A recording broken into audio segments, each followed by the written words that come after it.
Hello, BookTube. It's Wednesday, and that would ordinarily be Epic Comic Book Wednesday when Michael K. Vaughan and I talk about the same comic book or the same comic book subject or whatnot. But he's encountered technical difficulties, so he will not be posting an Epic Comic Book Wednesday video today.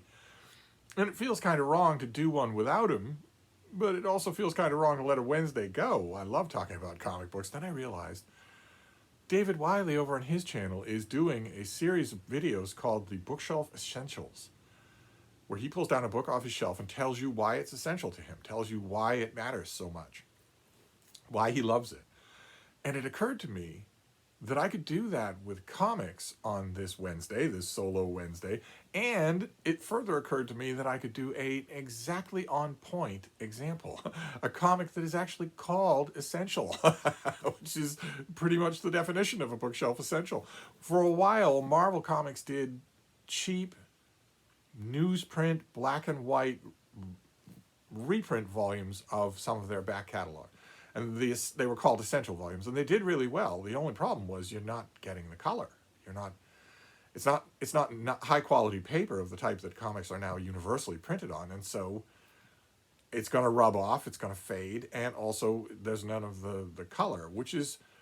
I got a lot of Essentials volumes over the years. I also got a lot of the showcase editions that DC Comics did as their own version of black and white, affordable block reprint volumes. But I eventually got rid of almost all of them because I want the color. If I'm going to reread these comics, if I'm going to get them reprinted, I want the full color. It reached the point where I had only one. I've kept only 2 volumes of the Essential line, and that's only because in this particular instance, the color isn't all that important. The text is actually important. And it's something that I love. I absolutely love.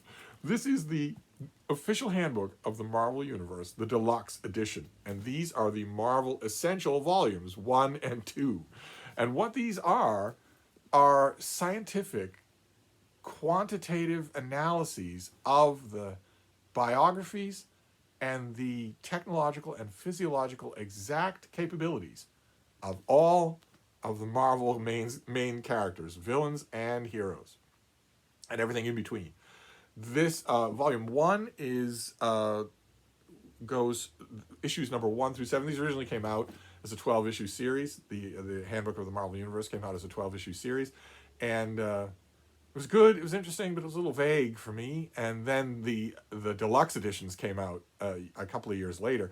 Each issue was much longer and far more lavish in detail.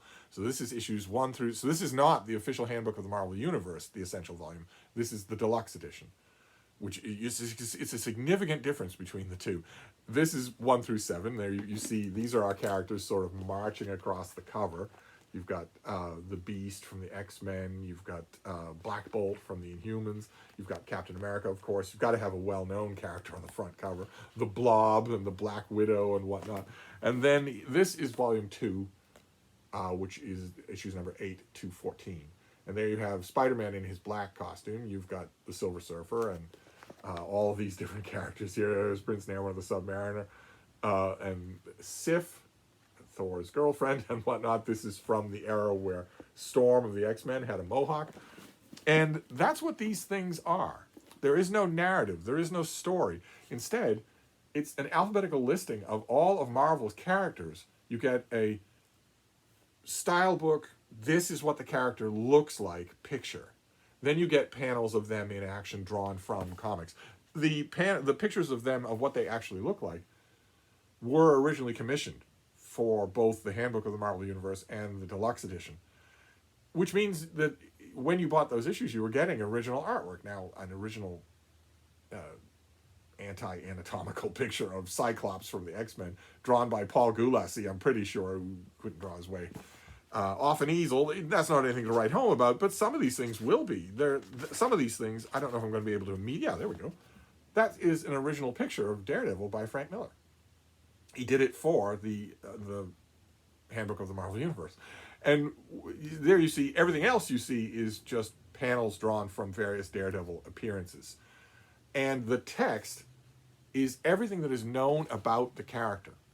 So where they were born, where they grew up, and then the all-important period, the all-important section of every section is what their superpowers are and what the exact parameters of their superpowers are. Which you might think, knowing my love of DC Comics, the home of real superheroes, and not superheroes in therapy, you might think, well, why would you want that? And I wouldn't want it if it were DC heroes. But this approach works perfectly with Stan Lee's version of Marvel superheroes, who exist in the real world and they have limitations. They have specific parameters, and they can be measured. The whole idea of this handbook is that they can be measured. Those parameters can be measured, and so you can't say that, for instance, Captain America can punch out the Hulk. You can't do that. He might find a way somehow to stalemate or even defeat the Hulk, but he's not stronger than the Hulk, not even close. And Captain America's a normal man. The Hulk is one of the strongest characters in the Marvel Universe. But those gradations get even finer. And in Stan Lee's world, they should.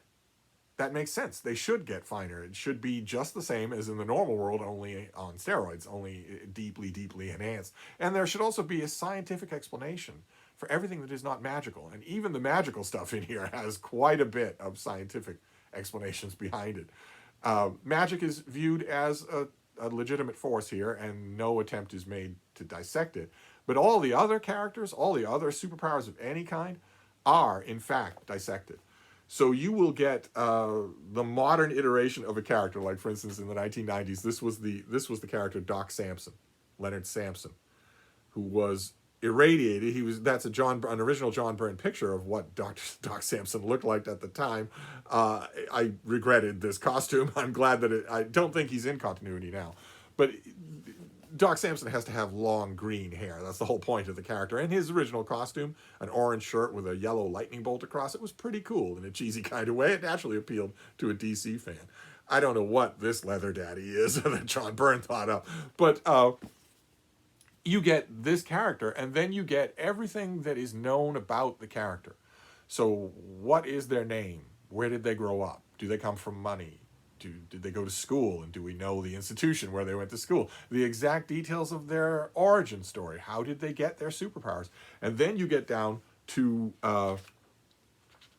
what those superpowers actually are. Oh, okay. Well, John Byrne also, they include a John Byrne picture of what Doc Samson looked like when he originally appeared. Thankfully, we're getting all Byrne artwork in the excerpts and no Herb Trimpe. I believe it was Herb Trimpe who originated the design of this character. But that's what the character should look like. Long green hair and a superhero uniform.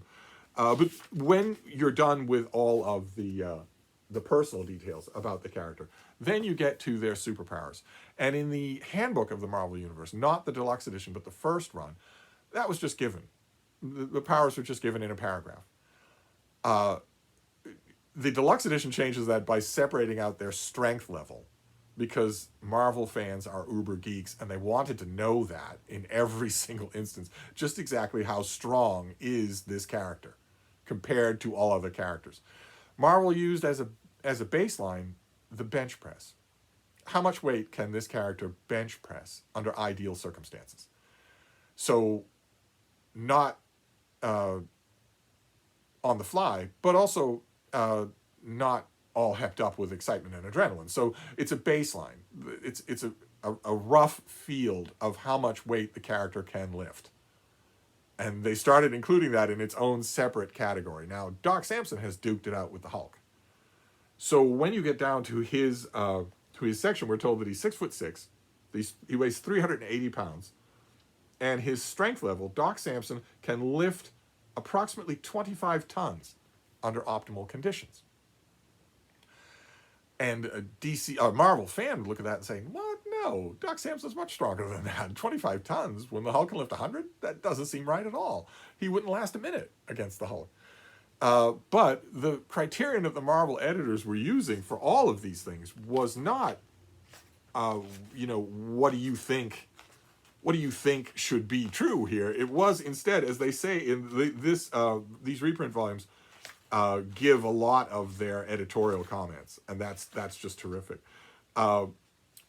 Their yardstick was not, what you sort of think or how cool you sort of think a character is, but rather, is there any mention in any comic book? The comic books are used as direct scientific primary sources. Is there any mention in any comic book of them having superpowers, of them having super strength? If there is, then what exactly do we see in the comics that demonstrates that strength? So if fans or the scuttlebutt in the Marvel bullpen says that such and such a character can lift 5 tons, but no comic book has ever shown the character doing that, then the geekoids, the office interns and whoever, the editors, they got to do this, are going to go through every past appearance of the character and estimate their upper limit according to what has been shown on the page.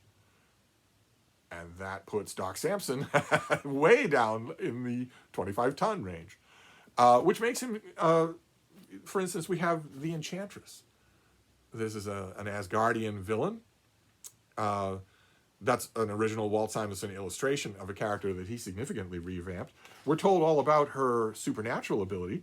See, there you get other artists who've dealt with her, including Jack Kirby. But she also gets a strength level. Everybody who can possibly warrant one gets a strength level.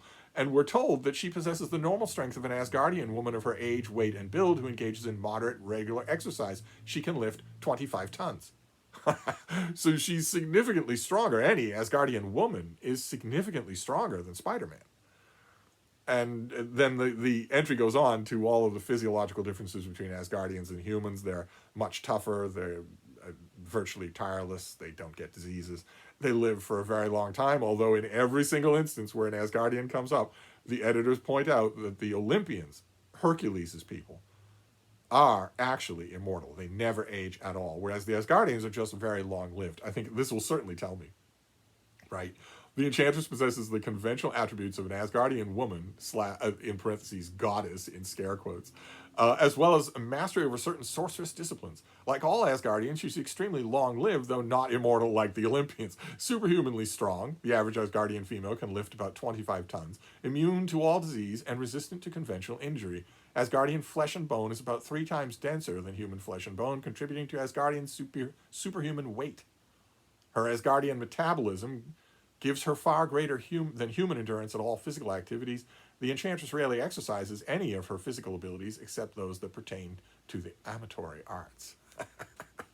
And that is what you get through all of this. No matter what the character is, no matter who they are, you get... look at that. See, here we go. This is a character called Dominic Fortune. Lame-ass dumb character. There are plenty of lame-ass dumb characters in here that no one has ever bothered to revive. But that is an original Howard Chaykin drawing of Dominic Fortune that exists nowhere else. It exists only in this comic. See, you're not gonna get Galactus onto a bench press, so you're not gonna learn that. Instead, you're just gonna be told that he's incalculably powerful. But let's give another example here, just so we can find give you a good parameter here.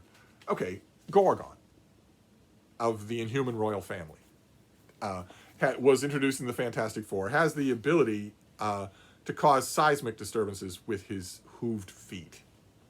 But he's also an Inhuman, which means that he's going to be stronger than a normal human being. We're told that he's 6'5" and weighs 450 pounds. And he has hooves instead of feet. And for strength level, we're told Gorgon possesses superhuman strength, enabling him to lift approximately 2.5 tons. He is stronger than the average Inhuman due to the particular way in which the mutagenic Terrigen mist affected his genetics and physical structure. Gorgon's power is centered in his massively muscled legs and hoof-like feet. Approximately 3/4 of Gorgon's total weight is in the lower half of his body, particularly in the thick, dense muscles of his thighs and calves. As a result of having such a low center of gravity, it is extremely difficult to knock Gorgon off balance. And were he to fall from any great height, he would land on his feet. By natural strength and power alone, he is able to kick through 3 feet of solid oak with a single blow. However, Gorgon's legs possess far more than great natural strength. As a result of the Terrigen mutation, Gorgon's legs are able to generate vibration on a molecular level in such a way that they can develop intense pulse of kinetic energy. By stomping his hoof on the ground, Gorgon is able to release this kinetic energy in the form of either a dynamic ground wave through the earth or a more diffuse, radially propagating concussion wave along the surface of the earth. Gorgon is able to create seismic tremors up to 7.5 on the Richter scale with a single stamp. even greater from 8.2 to 9.5 if he happens to be near a tectonic plate fault line. This kinetic energy is only generated by an active will. It does not spontaneously occur every time he takes a step. And it goes on from there. And we get incidental artwork, including a couple of pictures by Neil Adams. So it's a terrific tour through these characters. Of course, you'll have your disagreements. I have my disagreements with some of these. Like, for instance, on this cover you have the X-Men villain, the Blob, who is immovable. He can stand there and be immovable. You can pound on him all you want. You can't hurt him and you can't move him. But the Blob entry says that he doesn't actually possess super strength. Now, going by the yardstick of the Marvel editors that they used, which is what have we seen in the comics? Never mind what you think about how powerful Doctor Doom is, or, how long it takes Doctor Strange to recover from some massive spell or whatnot. Just what do we see in the comics? I think most of the Blob's appearances in the comics clearly show super strength. Even his original appearance in the X-Men, drawn by Jack Kirby, I think clearly shows super strength. And yet the entry says he doesn't have it. And, the uber geeks among you might say, well, maybe they corrected it in a future volume, but there's never been anything else like this. There was the original Handbook of the Marvel Universe, and then there was the deluxe edition. And Marvel's never done it again. And DC did something roughly similar because these were popular, but DC could not possibly descend into actual specifics. They couldn't do it. How can you do actual specifics on characters like Wonder Woman or Superman? There's no way you could do it, and there's no way you'd want to do it. The only circumstance in DC that I would like to see that done would be my beloved Legion of Superheroes, where I want to know, these teenagers who are wielding these powers, how powerful are they? Right? Like, for instance, in Volume 1 here, let's find the appropriate person. Spider-Man has a supervillain called Electro. He's a human being who can generate electric bolts, lightning bolts. He shouldn't theoretically be defeatable by Spider-Man in a straight-up fight between the two of them, but Spider-Man always manages to defeat him. Well, 2 Legionnaires have that same ability. Do they have more of it than Electro does? Much, much more of it? And right on down the line, when you tell me, when I tell you, you don't care one way or another, but when writers tell us, for instance, that Ultra Boy, that one of his superpowers is ultra strength, and that it's Superboy level ultra strength, well, what does that mean? If Ultra Boy were to find himself magically transported to the Marvel Universe, could he knock out the Hulk? Could he knock out the Juggernaut? Could he actually uproot the Blob? I don't know. We'll never know. So I'm not all that concerned about it. I would rather that DC Comics stay ill-defined. It's good enough to me that the characters know the difference. That's fine by me. It's good enough for me to know that if some ragtag band of relatively powered mercenaries encounters Wonder Woman, they know that collectively they're going to get their keisters kicked because she's Superman level of power. They don't have a chance against her. That's good enough for me. But in Marvel, the quantitative approach works really well. I love these things. I go back to these all the time. But Marvel's never seen fit to do it again. I don't quite know why. They couldn't do it now anyway. The entire company has been ideologically captured. So there's no possibility that you're going to get a Marvel encyclopedia that says that any female character is physically weaker than any male character. That's never going to happen, which means that it would be useless anyway. Even if they did it, it would be just ridiculous. It would be for the phantom audience that they think they have, that they clearly don't have. It wouldn't be for any comic book fans. So this is the last time they did it. And I got these essential volumes because I was tired of flipping through my individual issues. I have individual issues somewhere. They did not come to hand in the last comic book search, but I know I have them somewhere. And I got tired of flipping through those. So I was happy when these essential volumes came out, and that's all I thought of it. And then Marvel started bringing out big hardcover omnibus editions in full color. And I started to dream. I started to think, well, is it possible? These were popular in the 90s. Is it possible that they could do an omnibus edition of the official Handbook of the Marvel Universe, the deluxe edition?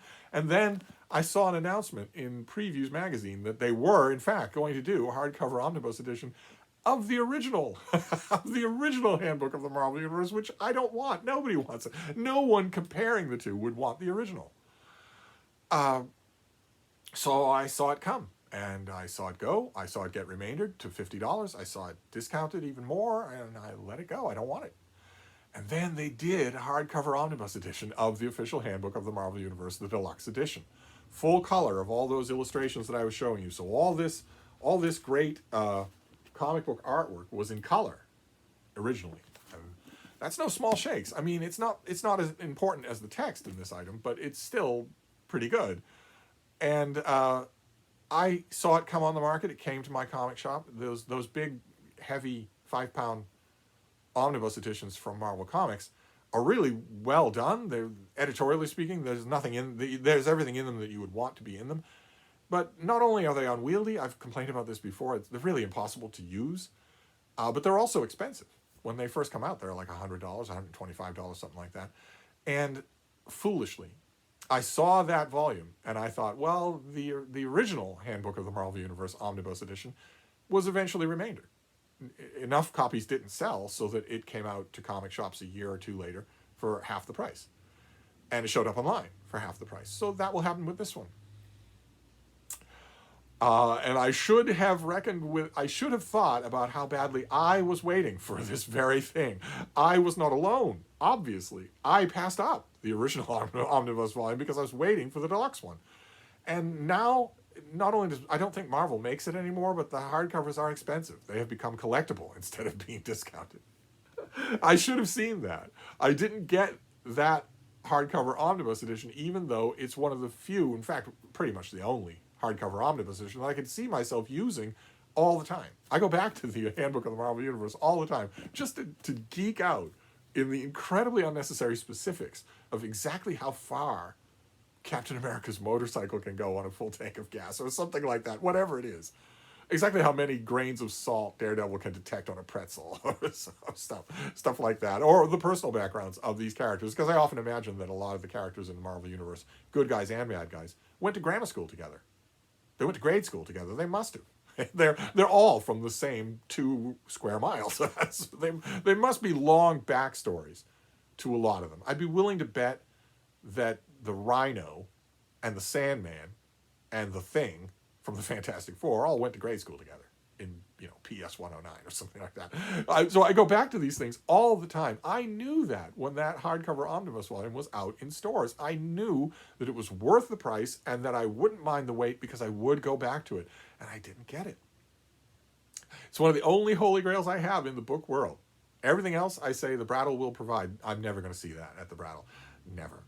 And it is now collectible online. So if I thought the original price was something I didn't want to pay, I certainly don't want to pay the current asking price for most of the deals that I've done. I haven't done an exhaustive search. But I'm glad in the meantime, even though I'll never get that volume now, I'll never see these things again in full color, I'm glad that I kept these. These essential volumes really came in handy. I got rid of all my others. I had, 8 Spider-Man volumes, ton of X-Men volumes, ton of Wolverine volumes. Got rid of them all. Because I thought, sooner or later, really, really good color reproductions for an affordable price in paperback will turn up. And Marvel made their Epic Collection line, so I was right about that. But no Marvel Epic Collection has ever been done of the official Handbook of the Marvel Universe, the deluxe edition. My only shot at color, other than my original issues, is that big hardcover. So I'm glad that I kept these. And they are indeed essential. They are indeed essential. How does Cyclops fire his energy beams? Where do they come from? And they're unstoppable beams of crimson energy. The entry on Cyclops tells us that he draws them, his mutation, which of course this wouldn't happen. You wouldn't mutate this way. His mutation draws them from another reality. Well, so is that connected with the crimson bands of Cyttorak that are also drawn from another reality energy beams that Doctor Strange can use? And if that's true, is that connected to the Juggernaut, who gets his power not from mutation but from Cyttorak? Is it all coming from the same place? Whenever I get a wild hair like that, to just imagine something, these things would be a ton of canonical detail. If I wanted to do anything like that for DC, I couldn't. I could do it, but what use would it be? It's nothing in it is canonical. It would all just be fan fiction. Where here I can actually draw connections between one thing and another. So I'm glad I kept these paperbacks. And every year, when the year is coming to an end and the gift giving holiday is upon us, I always think about treating myself. Just go and find a dealer on eBay or on Amazon that has an item. In order to maximize my chances of making sure I'm not taken to the cleaners, I should probably get one that's still wrapped in plastic, so that I know that it's in perfect condition. I know that it's not, full of rattlesnakes or whatever eBay sellers do. Every year I tell myself, you should just indulge, but I don't do it because I have them. I have this anyway. So that is your bookshelf essential. Those are your bookshelf essentials for today. The official handbook of the Marvel Universe, the deluxe edition. Just how strong is Kang the Conqueror's force field? Sometimes you just want to know. Anyway, that's my bookshelf essential for today, and also a comic book video for today. But I'll wrap this up for now, and I'll be back. Thank you, BookTube.